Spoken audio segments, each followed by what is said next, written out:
Jesus had his 10 commandments and I have my 5. Welcome back to another video. This really popped when I saw it. That to me is a monster increase. Again, this book got hot. This book is ready to go higher. So let's jump right into it. We are back today with another statue review from Diamond Select Toys. Without further ado, let's get into the review.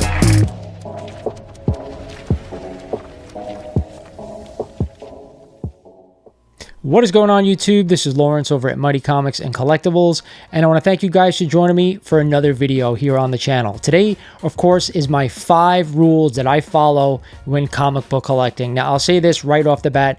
Everybody is going to make mistakes in this hobby and other collecting hobbies as well. It's just inevitable. But I have found over my time collecting comics and other things that if you stick to certain rules, you can minimize your mistakes. So before we get started in the video, like always, I remind you guys, if you're not a current sub of the channel, do yourself a favor, hit that sub button, smash the like button for me, and if you're looking to sell your collection, do me a favor. My email is in the description of every video. Now let's check out my rules. Rule number 1, spend big money on big books. Now, what am I talking about? I'm talking about big books, giant first appearance comics. First appearance of the major heroes, first appearance of the major villains, and hell, I'd even put a couple of classic covers in this category as well. That's what should be the meat of your collecting dollars, because you're going to get the most return on your investment. Now, I know comics are not about investment. Comics are about buying what you love, and 100% stick to that. But if you have a character you love, maybe you're inching towards that first appearance. Put the bulk of your money towards that book. Spend big money on big books. There are collectors out there who are buying huge non-keys at high dollar amounts. I'm talking about books like Captain America 100. Again, fantastic book, 100% a book that I would love to own, but I don't want to spend $1,000 on that book. I'd rather own like a 2.5 copy of that one, maybe spend $150 on it. There's no reason for me to buy a super high grade copy and spend a crazy amount of money. The bulk of your money should go to big comic book first appearances, so spend big money on big books. All right, this next one, I've spoken to you guys before. Do not overspend on second appearance comics. I used to have a slogan, friends don't let friends overpay for second appearances, and still to this day, it is true. I'm going to give you an example. At one point, the second appearance of Black Panther got really expensive. We're talking about $300, around that range, in mid to high grade. I ended up going to my LCS Zap Comics. I found one in similar grade, maybe a little bit lower, and I picked it up for $50. To me, that is a great buy if you're willing to spend about $50 on a second appearance. Again, for certain first appearances, they can get a little pricey. Major heroes like Spider-Man, obviously the second appearance of Spider-Man is Amazing Spider-Man #1, but that's also a first solo issue title. So let's also talk about maybe like the second appearance of Iron Man. The second appearance of Iron Man, to me, you can have for a couple of $100, but for me, I'd rather have a copy of Iron Man #1 over the second appearance of Iron Man, because it is rather expensive. You're going to pay $300 to $400 for that book in low grade. To me, I'd rather take that $500, $400, whatever it is, and put it towards a first appearance, put it towards a better book. So again, friends don't let friends overpay for second appearances. Okay, coming in at number 3 is something that is really important, especially in today's market. Don't ever pay full price for a comic that you are buying. There is no reason to go ahead and pay full price in this market. With comics having come down over the past couple of years, there are people out there right now who are willing to sell their books at a discount for what they were just a few months back. So I want you to take that into consideration when you're on a live sale, when you're shopping on IG, when you're on eBay, or hell, even when you're at a comic show.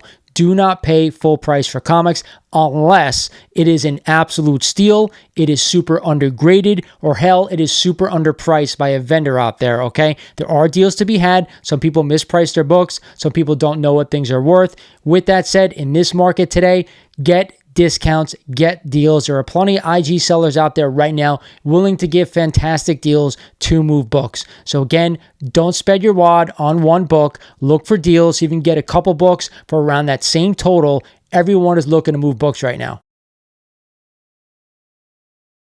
All right, so this next one is for you run collectors. You guys know I put together a run of Amazing Spider-Man #1 all the way through issue 301. Now, I could have kept going. I do have issues after 301, but I felt it was important to me to collect 1 through 301 because we have that Venom appearance at 300 and that classic cover after that at 301, that beautiful white one. With that said, I wanted to do it on the cheap. Like the first rule of this video, I spent the big money on the big books. We're talking the major Spider-Man keys, 1, 2, 3, 4, 5, 6, 9, 20, 129, 50, and so on and so forth. But all the other books out there, I tried to get in super cheap prices because I knew they were not keys. Now, there are a few classic covers in there that I probably paid a little bit more for.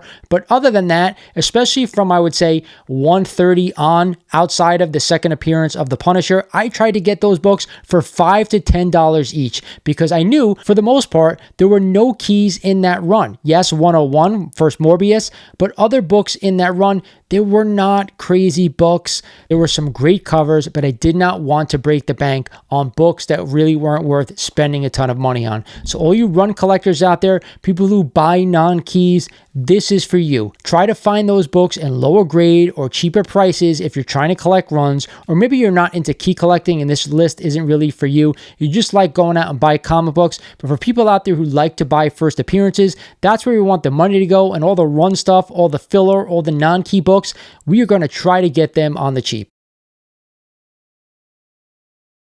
Okay, at #1, it's probably the most important rule when I think about comic book collecting, because I think a lot of people out there get themselves into trouble with collecting too many things. What I'm going to say to you right now is collect the characters that you have fondness for. You guys know I talk about it all the time. I'm a big Spidey guy. I'm a Batman guy. I love the Hulk. I enjoy the Punisher. So those characters are really the main focus of what I'm collecting. Now, if you're a key collector and you're just buying first appearances, I think that's totally fine. But don't marry yourself to books that you are not in love with. You don't have to go out and get every key imaginable, because I think at the end of the day, you will end up regretting that. So what I try to do is focus on the characters that I really love. Spidey, Batman, so on and so forth. When you spread yourself too thin, it becomes an issue where you start laying money out for things that you're really not in love with. So I know a lot of people say it. It's very cliche. Buy what you love. Buy what you have a fondness for, affinity for, or whatever you want to call it. But when you end up loving something, it's also very hard to give those things up. And I think that's what you want as a collector. Granted, we don't want 50,000 comics in our collection. We want to keep it small and tight and enjoy every book that we have. So that's it for my rules, and I know I'm probably going to get killed in the comments with people saying, how could you do certain things? Don't tell people what to do, and so on and so forth. But these are the rules that I collect by. Doesn't mean that they're right for you, but I hate to see people out there over leverage themselves. And what I mean by that is they buy, and they never let go of anything, and they end up with 50,000 comics. And then it's hard to sell stuff when you need to sell things. Again, there's a lot of regret out there in the community for certain purchases.